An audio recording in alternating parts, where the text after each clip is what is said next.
everyone, this is Luke again, and thank God, I have finally watched the first 12 episodes of Ninjago Crystalized.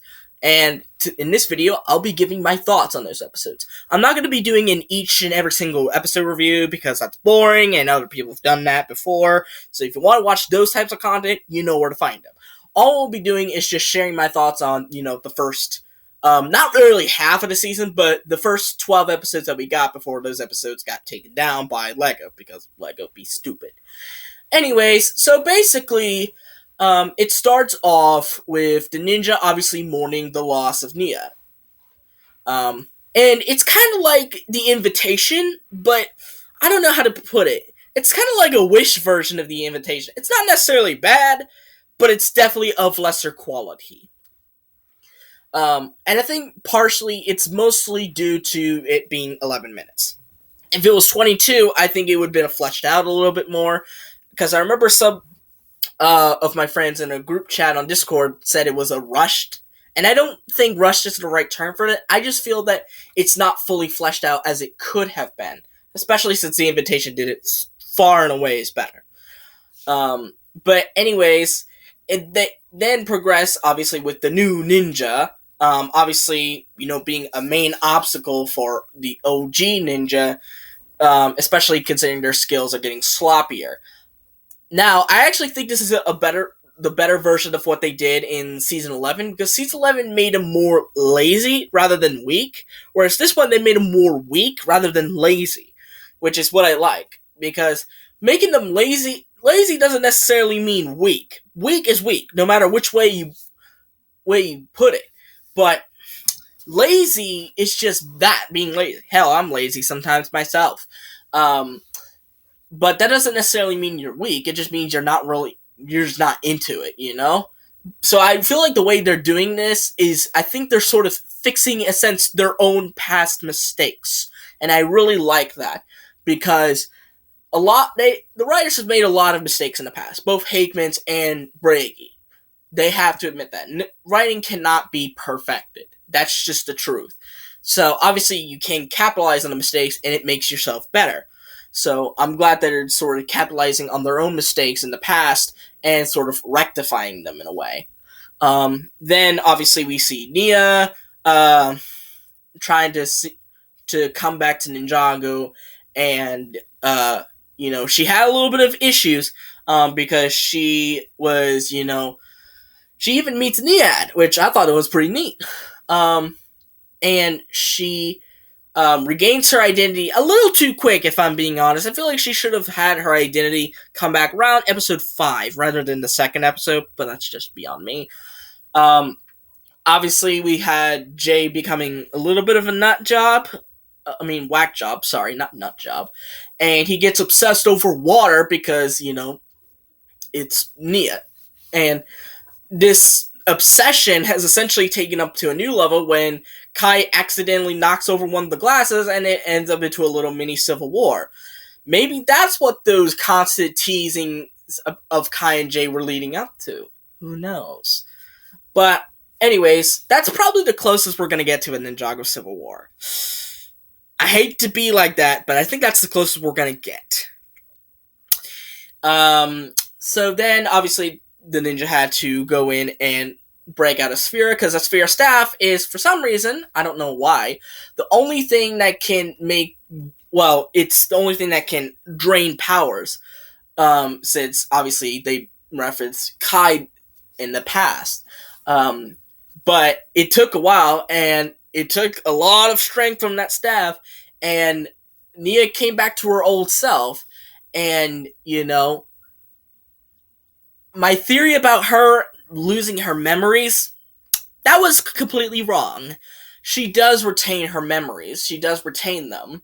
But I feel that she's going to go back to her roots and become Samurai X. As she's mentioned before in the second episode, her original fear, as mentioned in Season 11's mirror scene, or discount mirror Erised scene, basically was the fear of becoming ordinary, which, to be fair, there's no such thing as being ordinary, so it was a stupid fear to begin with.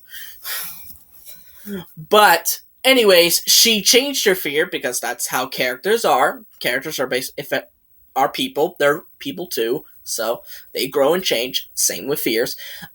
Anyways, her new fear is kind of cliche though, losing your friends. I wouldn't actually no, I wouldn't say cliche. I would say more overused because that's like the ultimate fear. That's like the main protagonist fear of losing everything that they see in front of them. It's been done to death so much to the point where it's really not interesting. But I'll give it a pass simply because it's a Ninjago. So then they get his fear staff. Oh wait, no, we already discussed that part. Then the ninja are in jail, and Dareth, being the great ass lawyer that he is, somehow reduces their sentence from life in prison to just 5 years. Which, I mean, then they're in jail, and like I mentioned before, with Ninjago writers rectifying their mistakes. Remember that god awful prison arc from season 6, one of the worst arcs in the series' history? Yeah, they actually rectified this. This is actually an interesting arc because one, the ninja aren't framed for some reason. Two, the ninja aren't famous for essentially no reason. And three, they actually committed a crime, so it actually makes sense for them to be taken into custody. So it's not like they were framed into doing something like Nanakan did. This is like a way better version of it. And I'm absolutely happy that they have definitely improved this mistake. So let me just go back with some of these. Then they try to break out of prison, which they end up doing so. And then we have, we see this masked kabuki guy saying, meet us at the Council of the Crystal King, which includes Pythor, Vangelis, Asphera, Mr. E, or Mr. F, and the fifth villain, ironic that I said that, which was the mechanic. But of course, as we all know, the real mechanic didn't show up there. But anyways, then we get into the new mayor stuff, which Mayorsdale, is it Mayorsdale or something? But he is so mad at the ninja. I mean, to be fair, it is kind of justified. So I'm not saying I blame him, but at the same time, he just comes across as an arrogant douchebag, if I'm being honest. Maybe that's the point. Who knows? But I now we go into some of the more slower paced episodes, like the Benefit of Grief, which, great development for Zane, actually finally getting an arc this time and learning what emotions are for, especially considering a big criticism of Zane of late has been he's never really had an arc since season 4. The closest things he had to it were season 8 with Snake Jaguar, which could have been something, but of course it was dropped for a stupid reason, and the Ice Emperor stuff. But like with that famous Encanto song, we don't talk about the Ice Emperor. So, anyways, Zane learns that even bad emotions like sadness, grief, and whatnot serve a good purpose at the end of the day. So he turns them on. I mean, to be fair, I'm fine with this, but to be fair, my version of how he gets his emotions back is way better. If you missed that, that basically means Pixel dies in front of him or says her final words to him. Zane obviously is upset and, regains his emotions back. Obviously, very sad moment. But anyways, that's just how it is. That's how the cookie crumbles. Anyways, as we mentioned before, the mechanic was supposed to be in the Council of the Crystal King, and for some reason, I didn't notice this at first, but people have pointed out the acronym for the Council of the Crystal King is secretly a dirty innuendo. Just take a look at the first letter of each of the words in Council of the Crystal King, without the duh, of course, and you can fill in the blanks. I'm surprised they allowed that.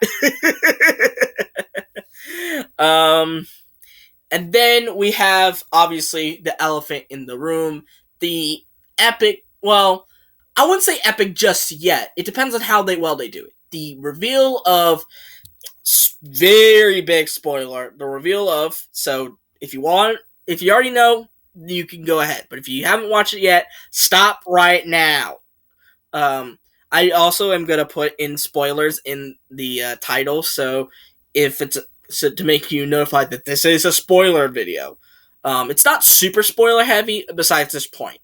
Um, but anyways, we had the reveal of Harumi being the Kabuki mask guy, which is interesting because I mentioned before in the trailer reaction analysis video for Crystalized that a big aspect of why people love Harumi is her ending. They think her ending was basically spectacularly well done, and that should have been the end for her character. No bringing her back, nothing.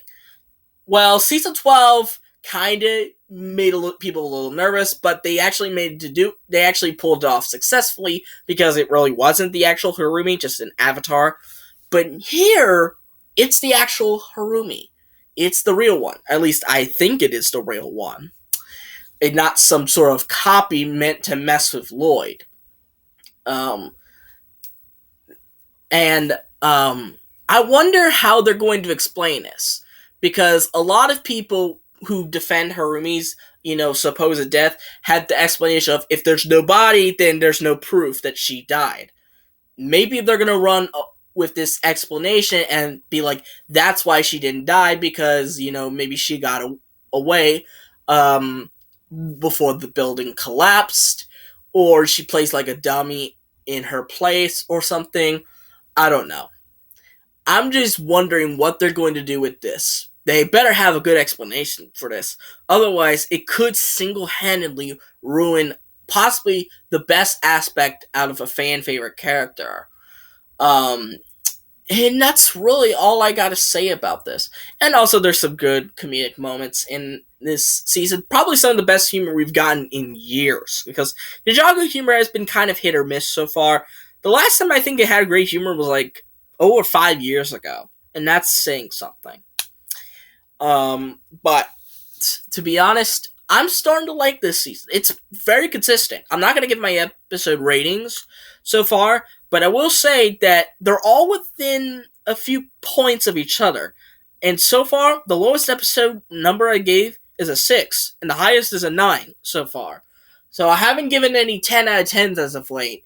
But I will say that if it continues down this path, it might be the season that we have desperately waited for so freaking long. Over like 400 something days. 400, 500 days for it. Hopefully LEGO does release the second half of the season.